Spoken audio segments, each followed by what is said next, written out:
Oke, kembali lagi di channel Anime Sunda. Bagi kalian yang belum subscribe, silahkan subscribe channel ini terlebih dahulu. Di video kali ini kita akan membahas alur cerita Kimetsu no Yaiba Mugen Train The Movie, kelanjutan cerita dari Kimetsu no Yaiba season pertama. Agar durasi video ini tidak terlalu panjang, kita langsung aja ke videonya. Awal cerita, Tanjiro dan kawan-kawan diperlihatkan masuk ke dalam kereta, yang dimana akan menjadi misi mereka kali ini. Di dalam kereta, mereka bertemu dengan salah satu pilar, yaitu Rengoku Kanjuro. Tanjiro kemudian mengakrabkan diri dengan maksud ingin menjadi muridnya. Rengoku kemudian berjanji akan mengajarkan Tanjiro pernapasan api dan membangunkan bakat terpendam yang ada dalam diri Tanjiro. Perhatian Rengoku kemudian berpaling saat melihat kelakuan Genetsu dan Inosuke saat Inosuke ingin keluar dari jendela. Rengoku pun tertawa melihat kelakuan konyol mereka berdua, lalu mengatakan agar lebih berhati-hati karena di dalam kereta ada iblis yang sedang mengintai mereka. Genetsu langsung panik mendengar perkataan Rengoku. Seketika kepanikan Genetsu, datang petugas kereta meminta karcis. Tanjiro merasa ada yang aneh karena tercium bau iblis, namun sangatlah samar. Rengoku kemudian berdiri, lalu meminta petugas kereta untuk bersembunyi. Dan benar saja, muncul iblis laki-laki dengan badan yang besar. Rengoku perlahan mencabut pedangnya, dan tanpa disadari, Rengoku sudah ada di depan iblis, lalu memenggal leher iblis itu hanya dengan sekali tebasan. Di saat situasi mulai aman, mereka mulai tertidur. Ternyata mereka sedang diawasi oleh salah satu iblis bulan tingkat rendah yang bernama Enmu. Oh iya, ada yang perlu disampaikan. Ternyata petugas kereta juga beberapa anak kecil sudah bekerja sama dengan iblis Enmu. Mereka mau bekerja sama menidurkan para penumpang dengan iming-iming diberi mimpi yang indah. Setelah semua penumpang tertidur, termasuk para pemburu iblis, anak-anak pun mulai beraksi.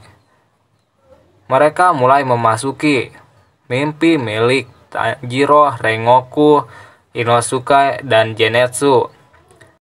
Rengoku yang sedang bermimpi bersama keluarganya.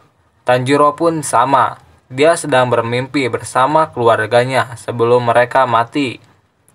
Genetsu yang bermimpi sedang hidup berdua bersama Nezuko, dan Inosuke bermimpi sedang menjadi pemimpin dari Tanjiro, Genetsu, dan Nezuko. Saat di dalam mimpi, Tanjiro tersadar kalau dirinya sedang dalam pengaruh iblis. Dia pun segera keluar dari mimpinya dengan cara menebas lehernya sendiri. Setelah terbangun, Tanjiro melihat Nezuko yang sedang berusaha membangunkan dirinya. Tanjiro kemudian bergegas mencari iblis yang membuat semua orang tertidur, sementara Nezuko berusaha membangunkan mereka. Tanjiro sangat marah kepada iblis Enmu karena di dalam mimpi keluarganya mengatakan hal yang sangat buruk kepadanya. Padahal Tanjiro sangat tahu kalau keluarganya tidak mungkin mengatakan hal buruk kepadanya meskipun situasinya sangat sulit. Tanjiro kemudian menebas leher Enmu dengan sekali tebasan saja. Namun anehnya iblis Enmu tidak mati. Tanjiro pun kebingungan kenapa iblis Enmu tidak mati setelah lehernya terpenggal. Iblis Enmu yang mengetahui kalau Tanjiro sedang kebingungan tertawa sangat keras. Lalu mengatakan kalau yang dihadapi oleh Tanjiro bukanlah tubuh aslinya. Kemudian muncullah gumpalan daging yang menyelimuti seluruh kereta. Ternyata itu adalah tubuh asli dari Iblis Enmu. Dia berencana akan menelan 200 penumpang yang ada di dalam kereta. Tiba-tiba Inosuke datang membantu Tanjiro. Lalu Tanjiro mengatakan situasi yang sedang terjadi. Mereka lalu bergegas menolong orang-orang.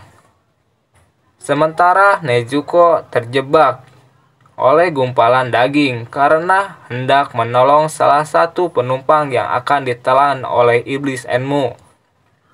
Tiba-tiba Zenitsu tersadar dan menebas semua gumpalan daging yang membelenggu Nezuko.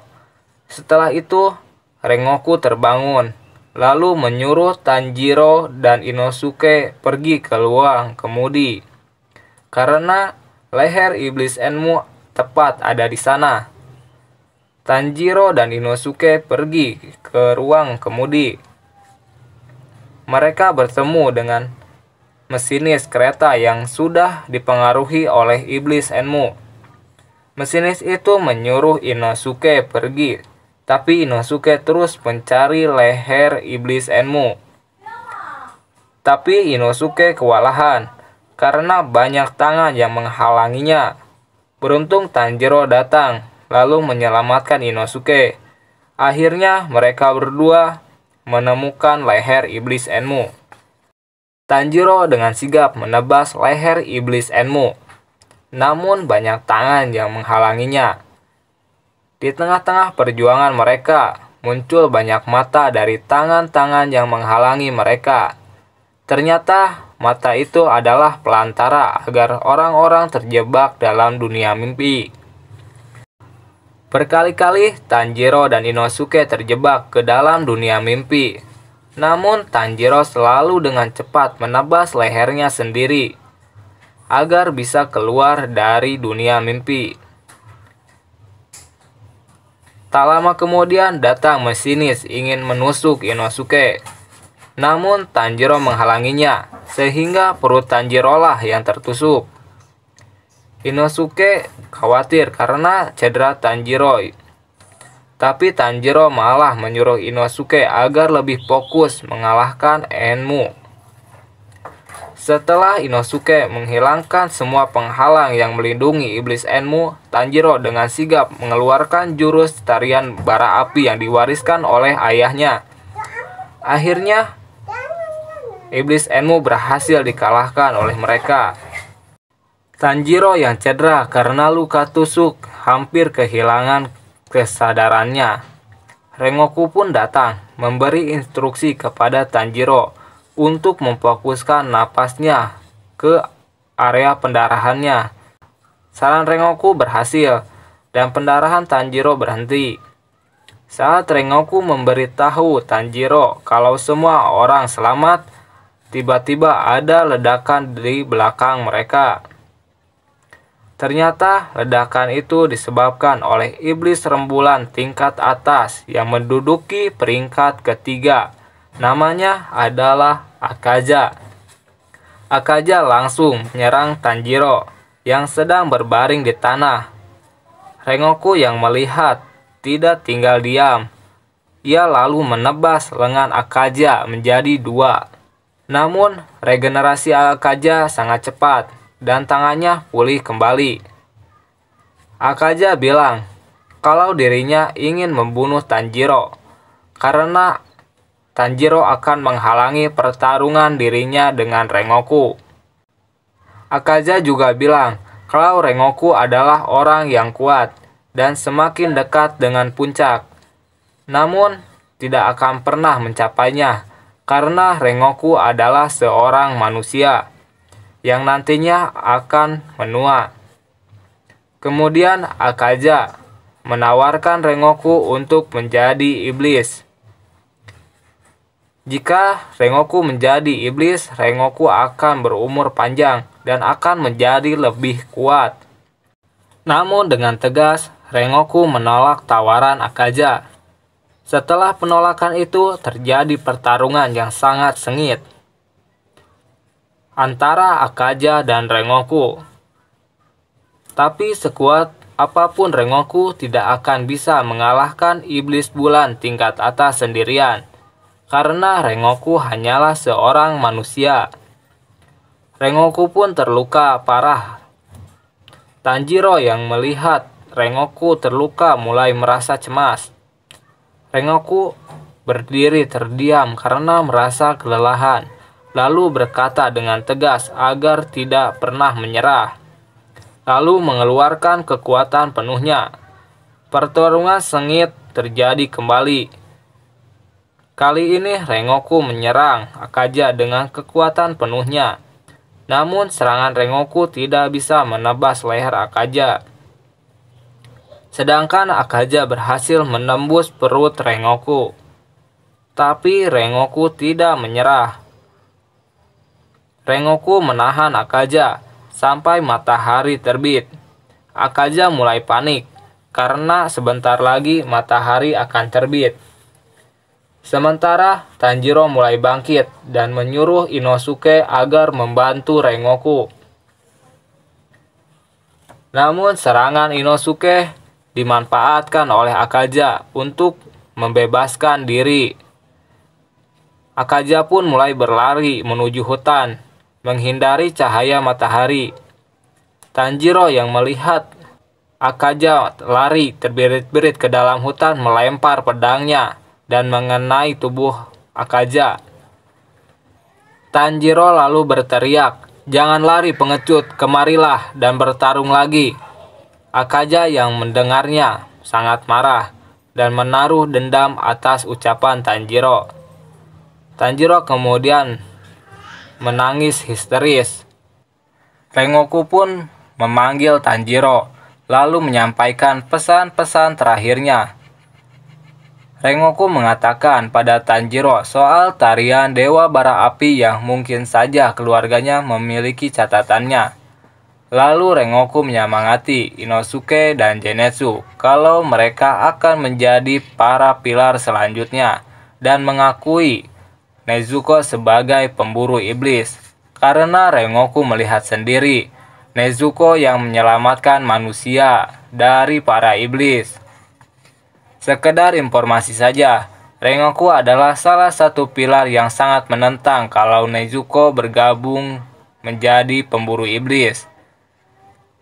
Kembali ke pembahasannya, di ujung ajalnya, Rengoku melihat sesosok perempuan yang tepat berdiri di depannya. Ternyata wanita itu adalah ibunya sendiri. Rengoku tersenyum, lalu menghembuskan napas terakhirnya. Tanjiro, Inosuke, dan Zenitsu menangis sangat keras atas kepergian sang pilar api, yaitu Rengoku Kanjuro. Setelah itu, berita atas kepergian Rengoku tersebar ke seluruh pemburu iblis, juga para pilar. Oyakata Sama, sang pemimpin para pemburu iblis, tetap tenang. Baginya, Rengoku adalah orang yang sangat luar biasa dan sangat berjasa. Karena pengorbanannya, seluruh penumpang kereta bisa selamat dari ancaman para iblis. Rengoku pun tidak perlu kesepian, karena dia berkata kalau dirinya akan segera menyusul Rengoku. Oke, mungkin cukup sampai di sini saja pembahasan alur cerita Kimetsu no Yaiba The Movie Mugen Train. Bagi kalian yang suka dengan video ini, silahkan like, komen, dan subscribe channel ini agar kita lebih semangat untuk membuat video-video terbaru lainnya. Dan jika kalian ingin request, silahkan komen aja di bawah.